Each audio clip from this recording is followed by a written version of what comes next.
আল্লাহ নবী বলেছেন, যদি তোমাকে হত্যা করা হয়, যদি তোমাকে টুকরা টুকরা করে জ্বালিয়ে পুড়িয়ে ভস্ম করা হয়, খবরদার শিরক করবে না। শিরক যে ব্যক্তি শিরক করবে, জান্নাত তার জন্য হারাম হয়ে যাবে। আল্লাহ রাব্বুল আলামিন বলেন, ইন্নাহু মান ইউশরিক বিল্লাহি ফাকাদ হারামাল্লাহু আলাইহিল জান্নাতা ওয়া মাওয়াহুন নার ওয়া মা লিয-যালিমিনা মিন আনসার। যে ব্যক্তি আল্লাহ পাকের সঙ্গে যে কেউ হোক না কেন আল্লাহর সাথে যে শিরক করবে, আল্লাহ রাব্বুল আলামিন তার জন্য জান্নাতকে হারাম করে দিবেন। নাউযুবিল্লাহ পড়ে তাকে আল্লাহ পাক জাহান্নাম দিবেন। কোথায় দিবেন? জাহান্নামের মধ্যে আল্লাহ পাক তাকে প্রবেশ করাবেন। সুতরাং এই শিরক হচ্ছে ক্ষমার অযোগ্য। আল্লাহ পাক শিরকের গুনাহ কখনো ক্ষমা করবেন না, একথা যেন আমাদের সকলেরই মনে থাকে। আল্লাহ ব্যতীত অন্য কাউকে ডাকা, কারো কাছে ফরিয়াদ করা, আল্লাহর সমকক্ষ মনে করা সম্পূর্ণরূপে শিরক। আল্লাহ পাক বলছেন, ওয়ালা তাদউ মিন দুনিল্লাহি মা লা ইয়ানফাউকা ওয়ালা ইয়াদুররুকা ফাইন ফাআলতা ফাইন্নাকা ইযাম মিনাল যালিমিন। আল্লাহকে ছেড়ে এমন কোন সত্তা কি দেখো না যারা তোমার কোনো উপকার করতে পারে না, তোমার কোনো ক্ষতিও করতে পারে না, তোমার কোনো উপকারও করতে পারে না। এগুলি যেমন মূর্তি পূজার ব্যাপারে বলা হয়েছে, এগুলি ঠিক তেমন দুনিয়ার ভালো মন্দ সবটাই হচ্ছে আল্লাহ রাব্বুল আলামিনের হচ্ছেন এর মালিক। সুতরাং ভালো মন্দ সবটার জন্য হাত পাততে হবে কেবলমাত্র কার কাছে? আল্লাহ পাকের কাছে। জোরে বলেন, কার কাছে? দেখুন আল্লাহ পাক তার রাসূলকে কি কথা বলছেন। আল্লাহ রাব্বুল আলামিন তার হাবিবকে বলছেন, ওয়াইয়ামসাসকাল্লাহু বিদুররিন ফালা কাশিফা লাহু ইল্লা হুয়া। আল্লাহ রাব্বুল আলামিন তিনি যদি তোমাকে কোনো বিপদ দেন, তাহলে পৃথিবীর এমন কেউ নাই যে সে বিপদ থেকে তোমাকে রক্ষা করতে পারে বা ঠেকাতে পারে। ওয়াইয়ুরিদকা বিখাইরিন ফালা রাদ্দা লিফাদলিহি। আর যদি আল্লাহ পাক আপনার কোনো ভালো করতে চান, উপকার করতে চান, তার থেকে সেই উপকার থেকে আপনাকে কেউ ফিরায় রাখতে পারবে না। তার মানে হলো আপনাকে যদি আল্লাহ ক্ষতি করতে চান, তা কেউ সেই ক্ষতি থেকে বাঁচাতে পারবেন না। আর যদি উপকার করতেও চান, তাও কেউ ঠেকাতে পারবে না। ভালো মন্দ যেটাই হোক সবটার মালিক হতেছেন আল্লাহ পাক। কে মালিক? আল্লাহ সুবহানাহু ওয়া তাআলা। এই কথাগুলি আমাদের কলিজার মধ্যে বদ্ধমূল হতে হবে। আল্লাহ রাব্বুল আলামিন বলেন, ইযা জাআ নাসরুল্লাহি ওয়াল ফাত ওয়ারাআইতান নাসা ইয়াদখুলুনা ফি দীনিল্লাহি আফওয়াজা ফাসাব্বিহ বিহামদি রাব্বিকা ওয়াস্তাগফির ইন্নাহু কানা তাওয়াবা।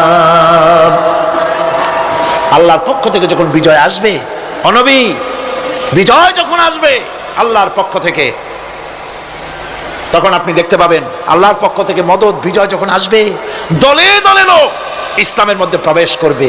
এই বিজয় দেখে আপনি কি করবেন? আপনার জন্য দায়িত্ব তখন ফাসাব্বিহ বিহামদি রাব্বিকা ওয়াস্তাগফির ইন্নাহু কানা তাওয়াবা। আপনি বেশি করে ইস্তেগফার করুন, বেশি করে তাসবিহ পড়ুন। রাসূল কারীম সাল্লাল্লাহু আলাইহি ওয়াসাল্লাম এই সূরা নাযিল হওয়ার পর, ইসলামের চূড়ান্ত বিজয়ের মুহূর্তে এই সূরা যখন নাযিল হলো, রাসূল কারীম সাল্লাল্লাহু আলাইহি ওয়াসাল্লাম হাদিস শরীফে এসেছে সারাক্ষণ বেশিরভাগ পড়তেন সুবহানাকা আল্লাহুম্মা ওয়া বিহামদিকা নাস্তাগফিরুকা ওয়া নাতুবু ইলাইক। সুবহানাকা পড়েন, সুবহানাকা আল্লাহুম্মা ওয়া বিহামদিকা নাস্তাগফিরুকা ওয়া নাতুবু ইলাইক। রাসূল কারীম সাল্লাল্লাহু আলাইহি ওয়াসাল্লামকে হযরত আয়েশা সিদ্দিকা রাদিয়াল্লাহু তাআলা আনহা জিজ্ঞেস করেছেন, হুজুর আপনি এখন এই দোয়াটা এত বেশি বেশি করতেছেন কেন? হুজুর বলেছেন এটা আমাকে পড়তে বলা হয়েছে, আমাকে ইস্তেগফার করতে বলা হয়েছে, আমাকে তাসবিহ করতে বলা হয়েছে। অর্থাৎ বিজয়ে বিনয়ী হও। স্বাধীনতা দেন আল্লাহ, টিকায় রাখার মালিকও সে আল্লাহর প্রতি রুজু হতে হবে, মাথা নত করতে হবে। ঢোল বাজায় জাতির স্বাধীনতা রক্ষা করা যাবে না। গান গে নাটক করে ভারতীয় সংস্কৃতির উলঙ্গ বেহায়া নর্তকী এনে বাংলাদেশের স্বাধীনতা রক্ষা করা যাবে না। স্বাধীনতা রক্ষা করতে পারবে ইমানদার সাহসী সরকার। ইমানদার হতে হবে, সাহসী হতে হবে। স্পষ্ট করে ভারতকে জানিয়ে দিতে হবে বাংলাদেশের বুকের উপর থেকে ট্রানজিট দেওয়া হবে না, হবে না, হবে না। আমাদের চট্টগ্রামের এই চট্টগ্রামের পোর্টকে থামুন, চট্টগ্রামের বীর চট্টলার পোর্টকে ভারতের জন্য মুক্ত হতে দেওয়া হবে না। এদেশের লক্ষ লক্ষ মানুষের জীবন যেতে পারে, ভারতকে ট্রানজিট দেব না। ভারতকে ট্রানজিট দেওয়ার অর্থ হলো ভারতের সেনাবাহিনীকে বাংলাদেশকে ওয়েলকাম করা, ভারতের ডেঙ্গু জ্বর তাদের এইডস রোগ বাংলাদেশে আমদানি করা, বাংলাদেশকে ভুটান সিকিমের মতো ভারতের গোলাম বানিয়ে দেওয়া।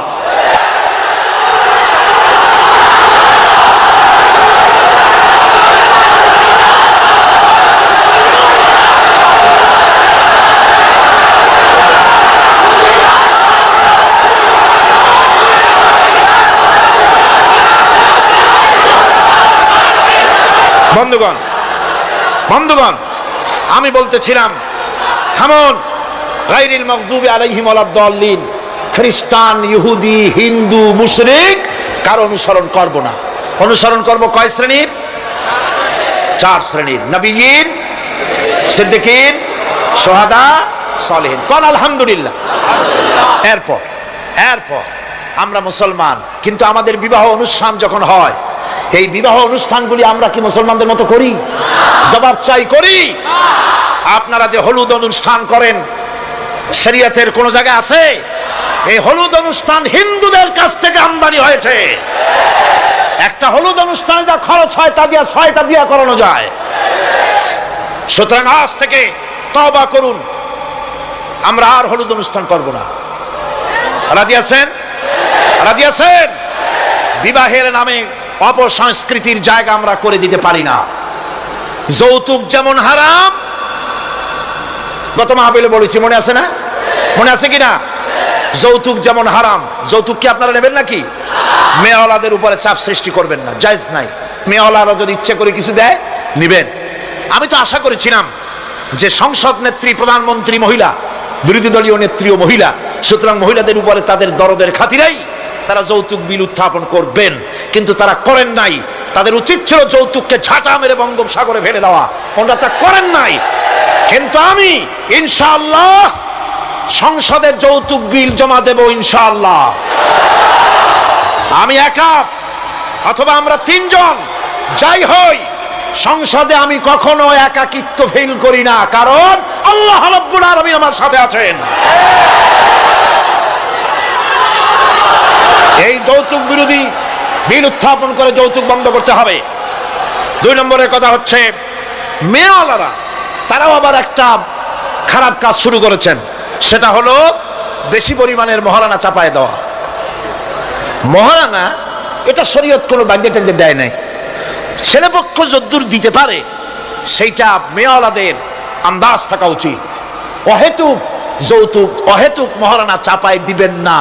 এটা একটি ট্র্যাডিশন হয়েছে। 5,55,515 টাকা 1 পয়সা, এটা বাজে কাজ। 11 লক্ষ, হ্যাঁ, যদি ছেলেওয়ালা দেওয়ার মতো হয়, স্ত্রী দেন না, কোনো ক্ষতি নাই। আল্লাহ তো কোরআন শরীফে বলেছেন, তোমার বউরে যদি তুমি পাহাড় সমান সম্পদ দাও, কণা মাত্র ফিরায় নিও না। সুবহানাল্লাহ। আর মহারানার টাকাকে ফরজরূপী দায়িত্ব হিসাবে আদায় করে দাও। কাজী যে মহারানা আদায় হতে পারে এই রকমের মহারানা দেওয়া উচিত। অতিরিক্ত চাপাই দিতে পারবে না। কিয়ামতের দিন ওই পুরুষটাকে আল্লাহর দরবারে জেনাকারের কাতারে দাঁড়াতে হবে। আমাদের বিবাহ সম্পর্কে এই কথাটা বললাম, মনে রাখবেন, যৌতুক নিবেন না, আর অতিরিক্ত মহারানার বোঝাও চাপাই দিবেন না। তবে যা দিতে পারে সেই রকমই আপনারা দিবেন। এরপরে আর একটা জিনিস আমাদের দেশে চালু আছে, যা হিন্দু খ্রিস্টানদের সঙ্গে মিলে যায়, তা হচ্ছে কোন সম্মানিত লোক মারা গেল, তার জন্য নীরব হয়ে দাঁড়ায় থাকা। আমাদের পার্লামেন্টের একজন সদস্য মারা গেলেন, সংসদে প্রস্তাব উঠল 1 মিনিট নীরব হয়ে দাঁড়ায় থাকে। আমি বললাম, স্পিকার সাহেব, 1 মিনিট দাঁড়ায় থাকলে যদি সওয়াব হয় তো 1 মিনিট কেন, আসুন আমরা 25 মিনিট খাড়াই থাকি। আর যদি কোনো সওয়াবই না হয় তাহলে এই প্রহসন কেন? আমরা তো আমাদের মা বাপের কবরের কাছে গিয়া কোনোদিন ভূতের মতো খাড়াই থাকি না, সেখানে তো অবশ্যই আমরা দোয়া দুরূদ পড়ি, ঠিক কিনা? বললাম, স্পিকার সাহেব, আমার মাহফিল যদি হতো তা আমি বলতাম সূরা ফাতিহা পড়েন, ইখলাস পড়েন, দরুদ শরীফ পড়েন। এটা আপনার মাহফিল, এটার গার্ডিয়ান আপনি, এটার অভিভাবক আপনি। আপনি সকলকে বলেন সূরা ফাতিহা, সূরা ইখলাস পড়তে। মাননীয় সম্মানিত স্পিকার সাথে সাথে বললেন সকলকে, আপনারা ফাতিহা পড়েন, ইখলাস পড়েন, দরুদ শরীফ পড়েন। আলহামদুলিল্লাহ, বললেন আলহামদুলিল্লাহ। আমরা চেষ্টা করছি সংসদের ভেতরে একটা গুণগত পরিবর্তন আনার জন্য। আল্লাহ যেন তৌফিক দেন, জনগণ আমিন। ভাইরা আমার, সুতরাং এই সমস্ত হচ্ছে খ্রিস্টান ইহুদিদের কাস্টমস, তাদের ট্র্যাডিশন, এর সাথে আমাদের কোনো সম্পর্ক নাই। হিন্দুরা খ্রিস্টানেরা কেউ মরে গেলে পরে দাঁড়ায় থাকুক, শুয়ে থাকুক, যেমনি পারে তেমনি করুক, কিন্তু আমি তো মুসলমান, আমি কি? জোরে বলেন, আমরা কি? ইসলাম যা এলাউ করে না আমরা তা করতে পারি না, এটা যেন আমাদের সকলের মনে থাকে। বন্ধুগণ, এরপরে আমি আরজ করতে চাই, আমি মোনাজাতের দিকে এগোচ্ছি।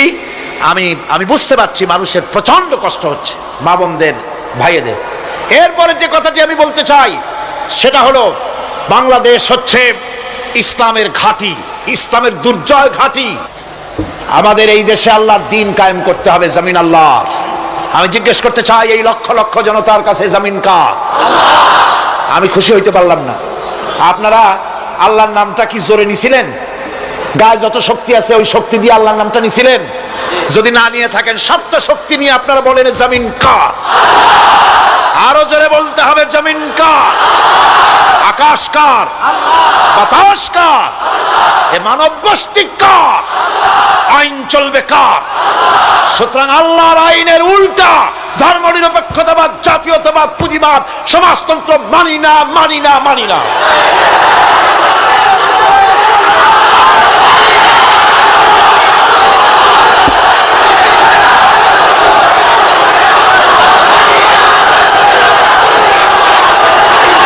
আল্লাহর এই জমিনে, সরে যাও, আল্লাহর এই জমিনে প্রয়োজন হচ্ছে আল্লাহর দ্বীন প্রতিষ্ঠার জন্য ঐক্যবদ্ধ প্রচেষ্টা।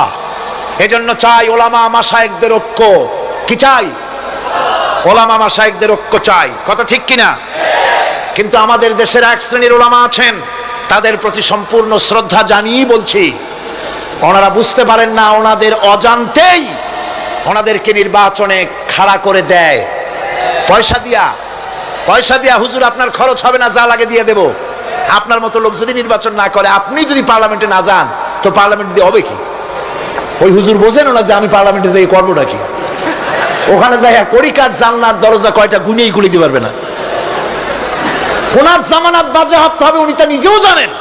তারপরেও ইসলামী আন্দোলনের একটা লোক যদি ফেল করানো যায়, সেজন্যই সম্পূর্ণ ইখলাসের সাথে উনি দাঁড়ায় যান। আর এজন্যে পার্শ্ববর্তী দেশ থেকে কিছু লোক আসেন, তারা এসে এদেশের মুসলমান এবং ওলামাদের মধ্যে অনৈক্য ঘটায় যান। তারা যত বড় আলেম হোক আর পীর নামের হোক, আমি তাদেরকে সাবধান হতে বলি, আপনার রাজনীতি আপনার দেশে করুন, আওলাদে রাসূলের নাম লাগাইয়া বাংলাদেশের রাজনীতিতে নাক গলাবেন না।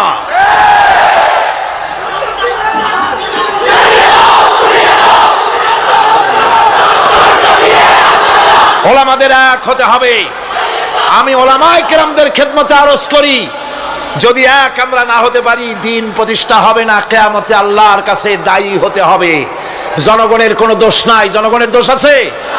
জনগণের দোষ আমি দেই না। বিশ্বাস করুন, যদি আল্লাহ না করুন এদেশে ইসলামী আদর্শ বাস্তবায়িত না হয়, ইসলামী স্টেট কায়েম না হয়, তাহলে কিয়ামতের দিন আলেম, ওলামা, পীরেরা জনগণের চাইতে সবচাইতে বড় আসামি হবে কিয়ামতে। আল্লাহ পাক এ জাতির ওলামাদের, এ জাতির রাহবারদেরকে ঐক্যবদ্ধ হওয়ার তৌফিক দান করুন। ওনারা যত ফতোয়া দেন সমস্ত ফতোয়া ইসলামী আন্দোলনের বিরুদ্ধে।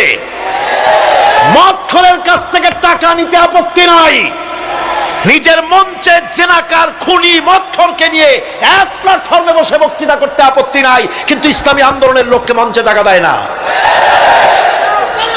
সমস্ত ফতোয়া ইসলামী আন্দোলনের বিরুদ্ধে তারা দেন। আমি তাদেরকে অনুরোধ করব, আসুন, ঐক্যবদ্ধ হওয়া ছাড়া পথ নাই আল্লাহর দ্বীন প্রতিষ্ঠার জন্য। আর মনে রাখবেন, আপনারা যে ষড়যন্ত্রের শিকারে পরিণত হয়েছেন, যদি দ্বীন প্রতিষ্ঠা না হয়, আর তারা যে স্বপ্ন দেখছে, ইন্ডিয়া এবং তার অনুসারীরা নাস্তিকরা যে স্বপ্ন দেখছে, তা যদি বাস্তবায়িত হয়, কে জামাত করে, কে শিবির করে, কে ফুরফুরার মুরিদ, কে সরসিনার মুরিদ, কে অমুক ইন্ডিয়ার পীর সাহেবের মুরিদ, পাকিস্তান পীর সাহেবের মুরিদ, এগুলা তালাশ করা হবে না। হবে? ওই যে রাশিয়া এসে ঢুকছিল কোথায়, আফগানিস্তানে, সেইখানে সব আলেম ওলামারা জঙ্গলে যাইয়া এক হইল। ওই যে একজন বলছিল যে আমি গেলাম, আমার ছেলে গেল তার মামু বাড়ি, মাইয়া গেল তার নানা বাড়ি, বউ গেল তার বাপের বাড়ি, আমি গেলাম আমার শ্বশুর বাড়ি, যাই দেখি সব এক জায়গায়। এই লোকগুলি আলেম ওলামা পীর বুজুর্গ সব গিয়া পাহাড়ের মধ্যে এক জায়গায় হয়েছে। হায় হায়, সুন্নি কড়া সুন্নি, গোলাপি সুন্নি, ওহাবি ঠান্ডা সুন্নি, তারপরে দেওবন্দি, সব এক জায়গায়। হায় হায়, কি সর্বনাশটা করলাম! যদি ঐক্য থাকতাম তাহলে কি আর রাশিয়া আমাদের উপরে হামলা হতে পারতো, করতে পারতো? চোখের পানি ফেললো, কানলো, একে অপরকে জড়াই ধরলো। তখন অনেক সর্বনাশ হয়ে গেছে, অনেক জীবন দিতে হয়েছে এই ঐক্যের পর। তারপরে আল্লাহ মেহেরবানি করেছেন তওবা করার কারণে। কিন্তু আমাদের দেশে অনৈক্যের কারণে, আল্লাহ না করুন, যদি এখানে ইসলামের দুশমন যারা, আজ তো তারা রেডিওতে বসে আছে, আজ তো তারা টিভিতে বসে আছে, আজ তো তারা নাটক তৈরি করে, আজ তারা সিনেমা তৈরি করে। গুলিস্তান কে হার শাখ पर उल्लू बैठे हैं, फिर अंजाम गुलिस्तान क्या होगा। ফুল বাগিচার ডালে ডালে হুতুম পেচারা বসে আছে, এ ফুল বাগানের অবস্থা কি হবে? নাস্তিক, মুরতাদ, বেঈমান সব এগুলিকে দখল করে আল্লাহর দ্বীনকে বুড়ো আঙ্গুল দেখাবার প্রচেষ্টা চালাচ্ছে। যদি তাদের স্বপ্ন কামিয়াব হয়, তাহলে মনে রাখবেন, ওই কাবলির মতো, যে কাবলি এসে দেখছিল যে বাঙালি ছেলে, বাংলাদেশি ছেলে, সে জাম খেতেছে, জিজ্ঞেস করছে তুম সব ক্যা খায়া করতে হো? বলছে হাম সব জাম খায়া করতে হ্যাঁ। কাবলি বলছে হাম খা सकते हैं? क्यों नहीं, जरूर तशरीफ लाइए दरख्त पर और मजे से खाइए। আসেন, গাছে ওঠেন, জমের খাওয়া খান। কাবলি উঠছে, এখন ও তো আর বোঝে না যে কোনটা ভালো লাগবে।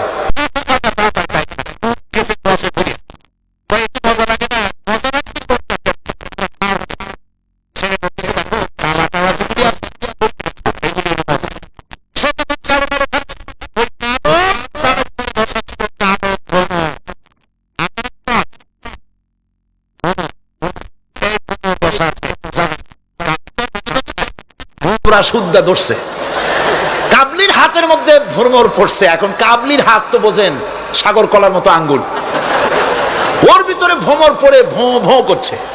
কাবলি বলছে ভোঁ করো, ভাঁ করো, छोड़ेगा नहीं, কালে কালে जितने पाएंगे सब खा छोड़ेंगे। কালো পাইলেই হয়েছে। সুতরাং ইসলাম বিরোধীরা যদি সুযোগ পেয়ে যায়, দেওবন্দি মাদ্রাসায় কে পাশ করেছো, পটিয়াকে, হাটহাজারীকে, ফুরফুরাকে, সরসিনাকে, দেওবন্দিকে, আলিয়াকে দেখা হবে না, পাইকারি ধরে, দাড়ি টুপি ধরে ধরে হত্যা করা হবে।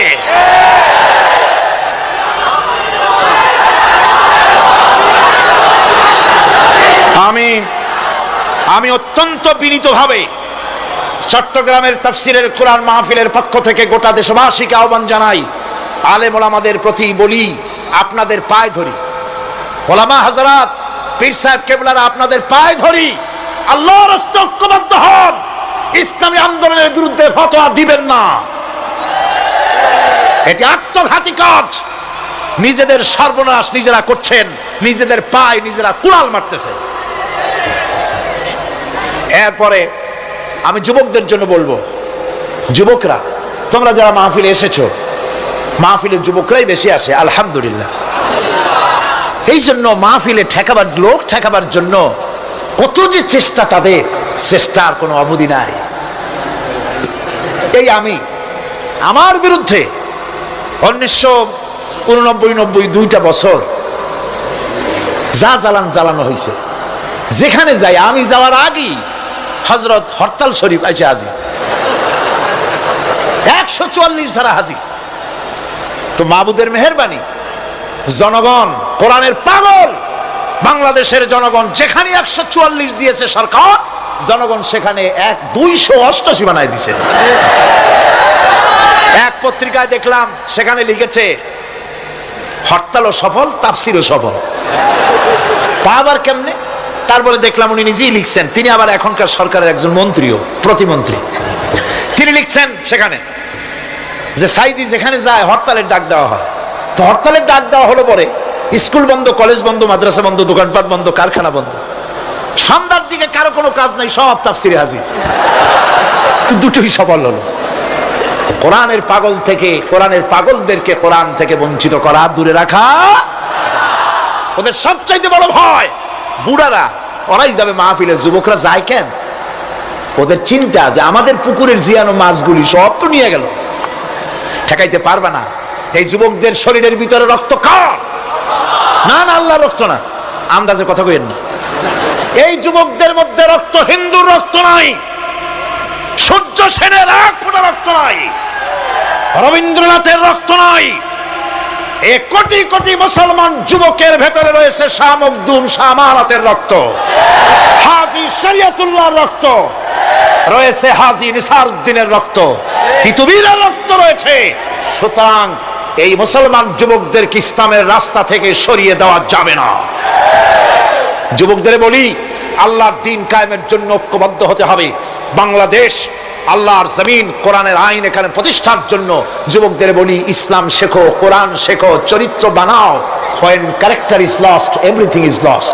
চরিত্রী যখন হারাবে, তখন তোমার কাছে হারাবার মতো আর কোনো জিনিস বাকি থাকবে না। চরিত্রকে বলবৎ রাখবে। চরিত্র হলো সবচাইতে, মানুষ হওয়ার জন্য চরিত্র শ্রেষ্ঠ জিনিস।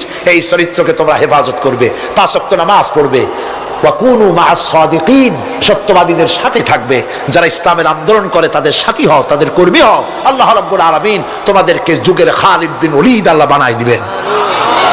আমি তো বিশ্বাস করি এই যুবকদের হাতেই ইসলামের পতাকা উড়বে বাংলাদেশে ইনশাআল্লাহ।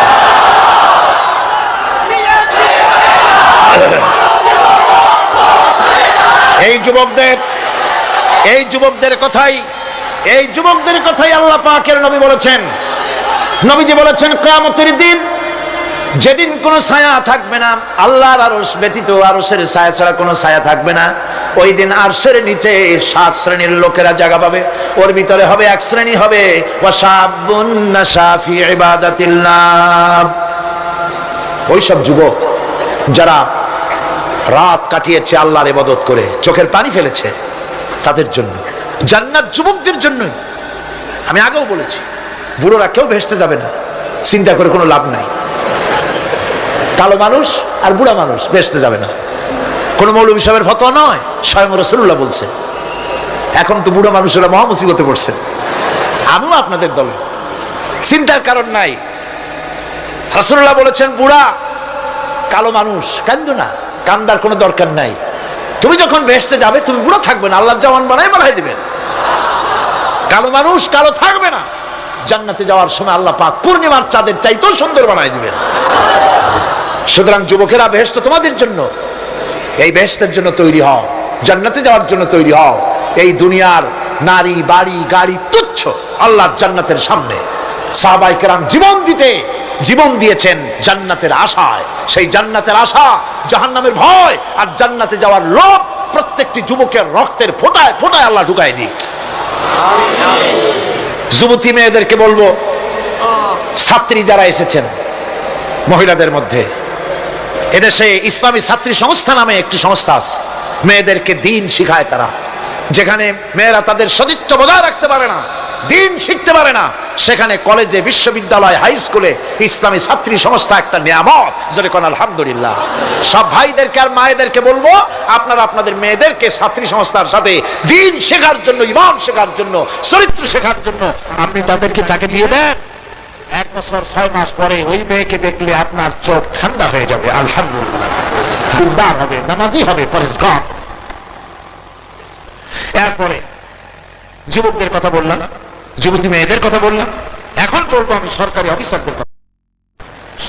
সরকারি অফিসার যারা, প্রশাসনিক দায়িত্বশীল যারা, তারা হচ্ছেন আমাদের সবচেয়ে নিকটতম লোক। তারা জনগণের খেদমত করছেন। আলহামদুলিল্লাহ, সকলে কোন আলহামদুলিল্লাহ।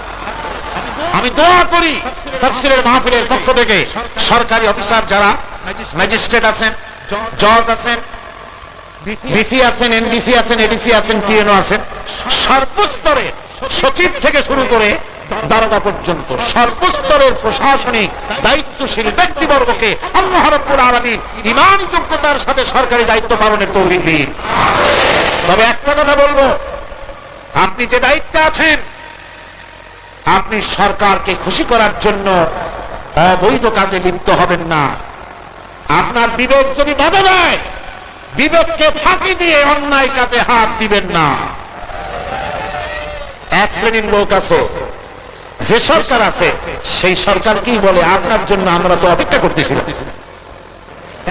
হলো বীরবলের মতো। সম্রাট আকবরের নাম মনে আছে আপনাদের? তার কত রত্ন ছিল দেখছেন? কেউ কয় 5 রত্ন, কেউ কয় 6 রত্ন। ইতিহাস ভুলবেন না, ইতিহাস মনে রেখে। নবরত্নের এক রত্ন ছিল, নাম হলো বীরবল। সম্রাট বাজারে গিয়েছে, তরকারি দেখতে গিয়ে বেগুন চোখে পড়েছে। বেগুন দেখে খুব লক্ষ্য করে দেখছে। বীরবল বলছে, জাহাপানার কোন পছন্দ নাকি? দেখতে তো খুবই সুন্দর। বীরবল বলছে, জাহাপানা, এই যে বেগুন, এটার নাম হচ্ছে বাবু, অর্থাৎ এর অনেক গুণ। এটা যদি ভর্তা করে খান, আপনার মাথার চুল কখনো উঠবে না। এটা যদি ভাজি করে খান, আপনার স্বাস্থ্য ক্রমেই ভালো হবে। এটা যদি আপনি তরকারি মাছের সাথে মিলায় খান, আপনার রাজত্ব আরো দীর্ঘায়ু হবে। এইরকমের অনেক ফজিলত বয়ান করলো। তারপরে ঠিক আছে, কেন ওগুলি কেনা হইল, রান্না হইল, জন্মের খাওয়া খাইব। এখন বেগুন জন্মের খাওয়া খাইলে যা হয়, টয়লেট রিজার্ভ, মেজাজ খারাপ সম্রাটের। বীরবল এসে দেখে মেজাজ স্ট্রং হয়ে আছে। বাচ্চা জাহাপানা, কি হয়েছে? আরে বেটা, তুমি কি তরকারি ফজিলত বয়ান করলে, আমার তো পেটের ব্যথায় আসছে। কয়, হুজুর, এই একটা তরকারি নাকি? ওটার নাম তো বেগুন, ওর কোনো গুণই নাই। এটা খাইলে পরে কাঁঠাউস হয়, পাতলা হয়, একদিনা হয়, ব্রঙ্কাইটিস হয়, নিউমোনিয়া হয়। এটা খাইলে পরে কত লোক মারা গেছে কলেরা বসন্ত হইয়া। এটা তো তরকারি? আকবর কয়, সর্বনাশ, আমার তো পেটের কথা সারি গেছে তোমার এই বক্তৃতা শুনে। বলে, কিরকম? কালকে বেগুনের এত ফজিলত বর্ণনা করলে, আর আজকে বেগুনের এত কুচ্ছা বলছো তুমি, একই মুখে দুই রকম। বীরবল বলছে, জাহাপানা, কিছু মনে নেবেন না, আমি তো বেগুনের চাকরি করি না, আমি তো জাহাপানার চাকরি করি। কালকে আপনি বলেছেন বেগুন দেখতে সুন্দর, আমার পক্ষে যতদূর সুন্দর ফজিলত বয়ান করেছি। আজকে আপনি বলছেন বেগুন খারাপ, আর আমি তুই খারাপ খারাপও ভালো করি, আমার কল্যাণে হারাবো নাকি? আমার দেশে সচিব থেকে শুরু করে সর্বস্তরের অফিসাররা বলবো, সরকারকে ক্ষতি করার জন্য ইসলামের বিরুদ্ধে পদক্ষেপ নেবেন না। ইসলামের পক্ষে থাকো, এই কথা কখনো বলে যাবেন না। আল্লাহ রাব্বুল আলামিন আপনাদেরকে সিংহের মতো, আপনাদেরকে ব্যাঘ্রের মতো ঈমানি মজবুতির সঙ্গে ঈমানের দায়িত্বের সাথে সরকারি দায়িত্ব পালনের তৌফিক আমার আল্লাহ যেন দান করে, দোয়া করি। এরপরে বলবো আমার মা বোনদের কথা, যারা কষ্ট করে এসেছেন। আমরা মুনাজাতের দিকে ক্রমে এগিয়ে যাচ্ছি, বক্তব্য শেষ পর্যায়ে এসেছি। মা বোন, আমাদের বোনেরা, আমাদের মায়েরা আমাদের কাছে সবচেয়ে সম্মানের পাত্রী। কোন আলহামদুলিল্লাহ। আজকে বললেন কেন? সকালবেলা এখানে মহিলা অনুষ্ঠান হয়েছিল, হাজার হাজার মা বোনেরা এসেছিলেন। একজনের প্রশ্ন করলেন যে স্বামীর পায়ের তলে নাকি স্ত্রীর জান্নাত। আমি বলেছি একটা বাজে কথা, মিথ্যে কথা। স্বামীর পায়ের তলে রাসূলুল্লাহ এরকম কথা কখনো বলেন না, বরং হুজুর বলেছেন মায়ের পায়ের তলে সন্তানের জান্নাত। আলহামদুলিল্লাহ। আমি আগেও বলেছি, আমরা পুরুষ, আমাদের পায়ের তলে জুতা। আর আপনারা পর্দার আড়ালে আমাদের বোনেরা মায়েরা আপনাদের পায়ের তলে আল্লাহর জান্নাত। আপনারা খাদিজার উত্তরসূরি, আপনারা ফাতেমার উত্তরসূরি, আপনারা হযরত আয়েশার উত্তরসূরি। আপনাদের সতীত্বকে বিনষ্ট করার জন্য এক শ্রেণীর বুদ্ধিজীবীরা আপনাদেরকে ময়দানে নামাতে চায়। ইসলাম আপনাদেরকে অধিকার দিয়েছে, এত বড় অধিকার কেউ দেয়নি। আমি সবসময় বলি, মায়েরা বোনেরা আমার দেশের মুসলিম মহিলারা যদি জানতেন ইসলাম তাদেরকে কি মর্যাদা দিয়েছে, এটা যদি তারা জানতেন, তাহলে ইসলামের দেওয়া অধিকারটা পাওয়ার জন্য তারা রাস্তায় নেমে মিছিল করতেন যে শুধু ইসলাম আমাদের যে মর্যাদা দিয়েছে সেইটা ঘুরায় দাও, আর কিচ্ছু চাই না, ওইটাই ফেরত দাও। মা বোনেরা, ইসলাম প্রতিষ্ঠিত হলে পরে বাংলাদেশে যদি ইসলাম কায়েম হয়, আপনাদের চাকরি, শিক্ষা, ব্যবসা, আপনাদের সবটা ইসলাম সংরক্ষণ করবে। অর্ধেক জনশক্তি নারী, আপনাদেরকে অবহেলা কেউ করতে পারবে না। রাসূলুল্লাহ করেন নাই, আল্লাহ করেন নাই। রাসূলের মসজিদে আল্লাহর নবী নিজে মহিলাদের জন্য জায়গা করে দিয়েছেন। আজও মসজিদে নববীতে বাবুন নিসা, মহিলাদের জন্য আলাদা দরজা রিজার্ভ রয়েছে। আলহামদুলিল্লাহ, আলহামদুলিল্লাহ। আমার মা বোনেরা, রাসূলুল্লাহ সাল্লাল্লাহু আলাইহি ওয়াসাল্লামের সব ছেলেরা ছেলে মারা গেলেন, বেঁচে ছিলেন সব মেয়েরা। এমন একটা হাদিস খুঁজে পাওয়া যাবে না যে আল্লাহর নবী দোয়া করে বলেছিলেন, আল্লাহ ছেলে মরে গেল, আমার একটা ছেলে দাও। মেয়েতেই সন্তুষ্ট ছিলেন। আলহামদুলিল্লাহ। আমার হুজুর বলেছেন, বিদেশে যাবে, বাজারে যাবে, কিছু না কিছু উপহার সামগ্রী বাড়ি কিনে নিয়ে যাও, আর ঘরের মধ্যে ঢুকে প্রথমেই দিবে মেয়েকে দিয়ে দেওয়া শুরু করবে। সুবহানাল্লাহ বলতে সবার নবীরা প্রথমে কারে দিবা? মনে রাখবেন আপনারাও, প্রথমে মেয়েকে দিবেন, প্রথমে মেয়েকে দিবেন, মেয়েকে যত্ন করবেন। অনেক কতগুলো পুরুষ আছে বারবার মেয়ে হয় দেখে মুখটা কালো হয়ে যায়, বউকে তালাক পর্যন্ত দেয়। এগুলি যা মেয়ে নিয়ামত, মেয়ে কি নিয়ামত, মেয়েদেরকে সম্মান করুন, মেয়ে জাতিকে সম্মান করুন। পত্র পত্রিকায় দেখি স্কুল যখন ছুটি হবে, গার্লস কলেজ ছুটি হবে যখন বা ক্লাস শুরু হবে যখন, রাস্তার পাশে এক শ্রেণীর বখাটে ছেলেরা গিয়ে দাঁড়ায় থাকে, শীষ দেয়, বাজে কথা বলে। আশ্চর্য কথা, তুমি কি তোমার এক মায়ের পেটে আসনি? তোমার মা নাই, তোমার বোন নাই, তুমি অন্য মেয়েদের দিকে তাকায়া তাকে উত্ত্যক্ত করো, তোমার লজ্জা করে না? ইসলামী গভর্নমেন্ট যদি আসে, কারো বাবার ক্ষমতা নাই মেয়ে লোকের দিকে চোখ তুলে অন্যায় ভাবে তাকায়। আজ এসিড মারে, কোনো শাস্তি হয় না।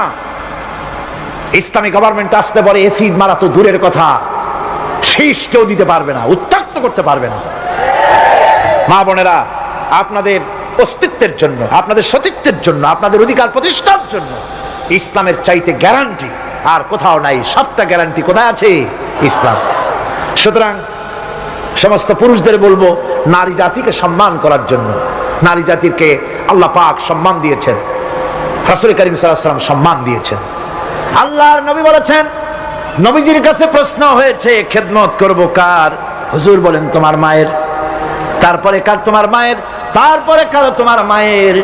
তারপরে কারো? তোমার পিতার। আল্লাহর নবী মা বাপের চাইতে মায়ের মর্যাদা 3 গুণ বাড়াইয়া দিলেন। সে যে মাই হোক, আপন না হোক আর সৎ মা হোক, মায়ের মামাই।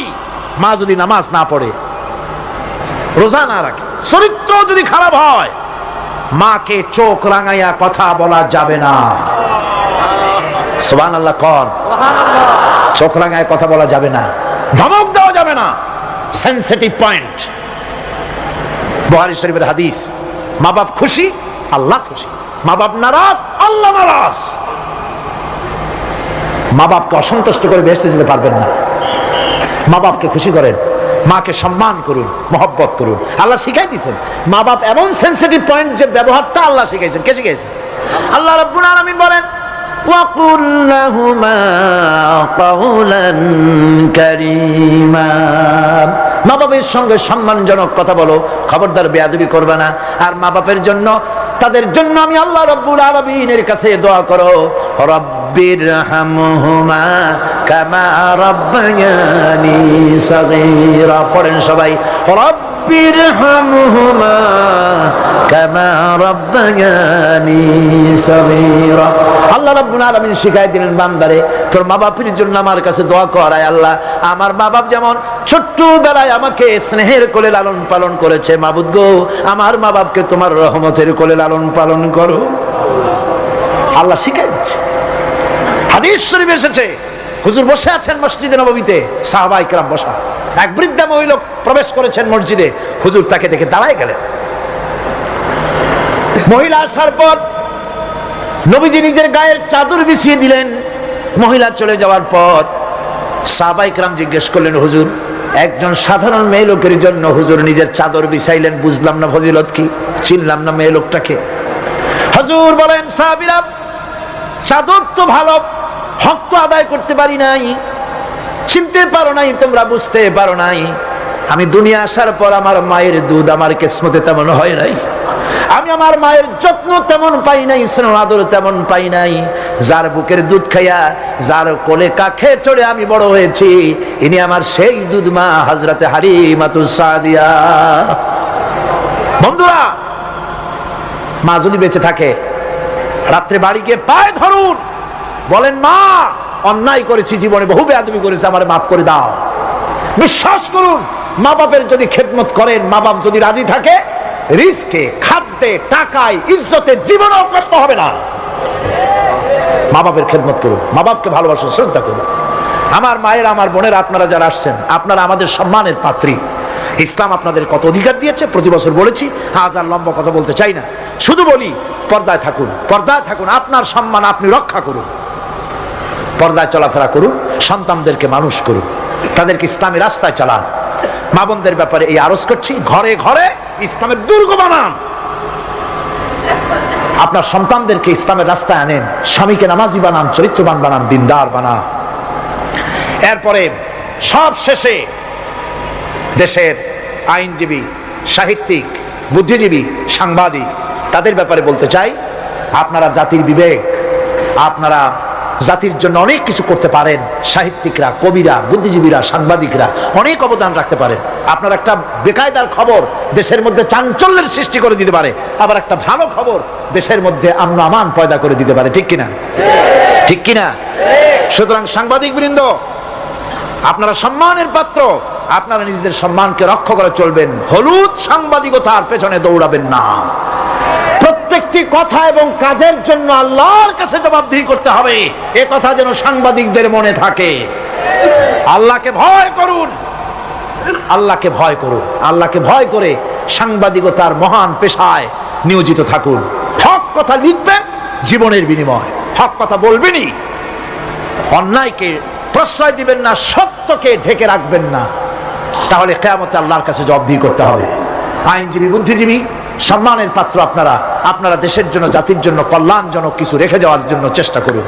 সব শেষ কথা সেটা হলো এই পৃথিবীর কাছে আমরা অনেক ঋণী, এই পৃথিবীর কাছেও আমরা অনেক ঋণী। এই পৃথিবীতে, পৃথিবীর ফল খাই, ভাত খাই, মাছ খাই, পনির খাই, তরকারি খাই, দুধ খাই, গোশ খাই, এই পৃথিবী থেকে উৎপাদিত। সুতরাং এই পৃথিবীর কাছেও আমরা ঋণী আছি। মূল ঋণী তো আল্লাহর কাছে। মূল ঋণী কার কাছে? আল্লাহ পাকের কাছে। তবে পৃথিবীর কাছেও একটু ঋণী আমরা আছি, সেই ঋণ পরিশোধ করতে হবে। সেই ঋণটা কিভাবে পরিশোধ করবেন? সেই ঋণটা পরিশোধের একটাই পথ, আপনার চাইতে আপনি একজন ভালো নাগরিক আপনার সন্তানদের মধ্য থেকে তৈরি করে যান। একজন দিনদার, ইমানদার মুসলমান সন্তান, সন্ততি, ছেলে মেয়ে তৈরি করে যান, তাদেরকে দিনদার বানান, নামাজি বানান, চরিত্রবান বানান। আল্লাহ পাক যেন সকলকে তৌফিক দেন। শেষে একটা ওয়াদা করতে চাই, আপনাদের কাছে একটা দাবি করতে চাই। আমার দাবি তো আপনারা মনে হয় ফেলবেন না, ফেলবেন নাকি? আপনাদের জানা আছে অযৌক্তিক দাবি আমি করব না। সে দাবিটা হচ্ছে, বহুত মুসলমান আছে শবে বরাতে সারা রাত জাগে কিন্তু ফজরের নামাজ পড়ে না, আছে কিনা? আজকের মাহফিলে দোয়া কবুল হবে আশা করে অনেক বেনামাজিও আসছেন, নামাজ পড়েন না। 5 ওয়াক্ত নামাজকে সঠিকভাবে পড়তে হবে, রাজি আছেন? নামাজের ব্যাপারে গত বছর প্রায় 2 ঘন্টা ওয়াজ করেছিলাম, মনে আছে না? মনে না থাকলে ক্যাসেট আবার কিনে নেবেন, আবার কিনবেন, আবার শুনবেন। যেহেতু আমি কথা নিজের থেকে বলি না, কোরআনে কারীম থেকে বলার চেষ্টা করি। আমি আজকে ওয়াদা চাই, মুনাজাতের আগে জীবনে কোনদিন ফরজ নামাজ, ফরজ রোজা, শরীয়তের ওজর ছাড়া ছাড়বো না। ওয়াদা করতে পারবেন? দুই হাত উঁচু করেন। মা বোনেরা আপনারাও আপনাদের পর্দার ভিতরে হাত উঁচু করে বলেন ইয়া আল্লাহ। সকলে বলতে হবে ইয়া আল্লাহ,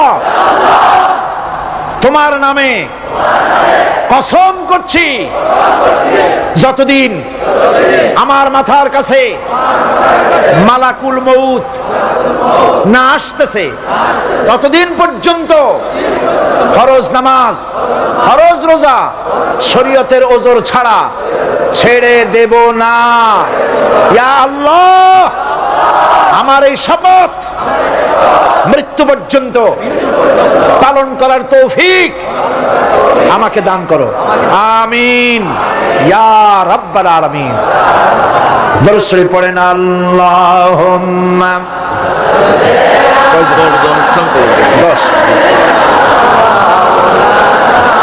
আপনি বলে দিন। জি জি জি, ঠিক আছে। আজকে এই মঞ্চে 10 জন ইসলাম কবুল করার জন্য হাজির হয়ে গেছেন।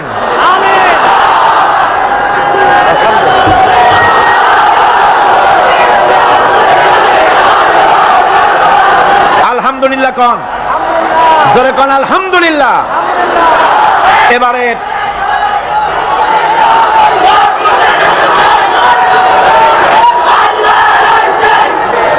এবারে ওনাদেরকে মুসলমান ইসলাম কবুল করার পর, ইসলাম কবুল করাবার পর আমাদের 5 দিনের তাফসিরের মাহফিলের কাঙ্ক্ষিত মুনাজাতের দিকে এগিয়ে যাব এবং অবশ্যই আমি বিশ্বাস করি মুনাজাত আল্লাহর দরবারে কবুল হবে ইনশাআল্লাহ। তাহলে এখন হলো 13 জন না 31 জন সর্বমোট, এখন হচ্ছে 13 জন প্রথম দিন এবং মাঝে চতুর্থ দিনে একজন, এই সব মিলাইয়া 39 নয়, সব মিলিয়ে এবারের তাফসিরের মাহফিলে 31 জন ইসলাম কবুল করলেন। আলহামদুলিল্লাহ।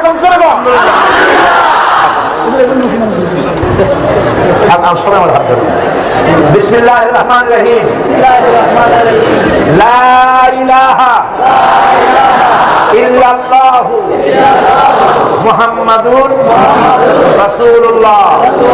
আল্লাহ ছাড়া কোনো ইলাহ নাই, মাবুদ নাই, তিনি এক, তিনি একক। মুহাম্মদ সাল্লাল্লাহু আলাইহি ওয়াসাল্লাম আল্লাহর প্রেরিত রাসূল। আশহাদু আন্না লা ইলাহা ইল্লাল্লাহু ওয়াহদাহু লা শারীকা লাহু ওয়া আশহাদু আন্না মুহাম্মাদান আবদুহু ওয়া রাসূলুহু। আমি সাক্ষ্য দিচ্ছি আল্লাহ ছাড়া কোনো ইলাহ নাই, মাবুদ নাই, উপাস্য নাই, তিনি এক, তিনি একক, তিনি নিরঙ্কুশ, তার কোনো অংশীদার নাই। আমি আরো সাক্ষ্য দিচ্ছি মুহাম্মদ সাল্লাল্লাহু আলাইহি ওয়াসাল্লাম আল্লাহর প্রেরিত রাসূল এবং তার বান্দা। সকলকে বলো আসসালামু আলাইকুম। জোরে জোরে সবাই দাঁড়ান, সবাই দাঁড়ান। এই নতুন মুসলমান মুসলিম বৃন্দ আপনাদের সকলকে বলেছে আসসালামু আলাইকুম। আপনারা প্রাণ ভরে সালামের জবাব দেন। মুনাজাতের জন্য সবাই নামাজের কায়দায় বসুন। তাশাহুদের অবস্থায় যেভাবে মানুষ বসে সেইভাবে করে বসুন, কেবলামুখী হয়েই বসুন, মাথা নিচু করে চক্ষু বন্ধ করে। মনিবের দরবারে এই লক্ষ লক্ষ গোলামেরা আল্লাহ পাকের শাহী দরবারে এখন আমরা হাত তুলব, মনটাকে নরম করে, মাথাটাকে নিচু করে, চক্ষু বন্ধ করে মহান আল্লাহ পাকের দরবারে দাঁড়ানো ভাইরা বসে মুনাজাতে শরীক হই। আল্লাহুম্মা আমিন। রব্বানা যালামনা আনফুসানা ওয়া ইন লাম তাগফির লানা ওয়া তারহামনা লানাকুনান্না মিনাল খাসিরিন। রব্বানা ظلمنا أنفسنا وإن لم تغفر لنا وترحمنا لنكونن من الخاسرين। পড়েন সবাই আমার সাথে, রব্বানা যালামনা আনফুসানা ওয়া ইন লাম তাগফির লানা ওয়া তারহামনা লানাকুনান্না মিনাল খাসিরিন। আয় আল্লাহ তাআলা, 5 দিন ধরে কোরআনে কারীমের তাফসীরের মাহফিলে আমরা আলোচনা করেছি, দরুদ ও সালাম পড়েছি, জিকির আজকার করেছি, তেলাওয়াত করেছি। আয় আল্লাহ তাআলা, আমি মানুষ, আমার বলার মধ্যে অনেক ভুল হয়ে যেতে পারে। আমার বলার ভিতরে যদি কোনো ভুল হয়ে থাকে, আল্লাহ ভুলগুলি তোমার বান্দাদের স্মৃতি থেকে মিটাইয়া দাও। যেগুলি হক বলেছি বোঝার, সেই হকগুলির জন্য পূর্ণ সওয়াব দান করে দাও। রব্বুল আলামিন, কদিনের আলোচনায় তুমি খুশি হয়ে যে সওয়াবটুকুন দিয়েছো, আয় আল্লাহ সওয়াবটুকুন জানাবে মুহাম্মাদুর রাসূলুল্লাহ সাল্লাল্লাহু আলাইহি ওয়াসাল্লামের রূহ মুবারকে পৌঁছায়া দাও।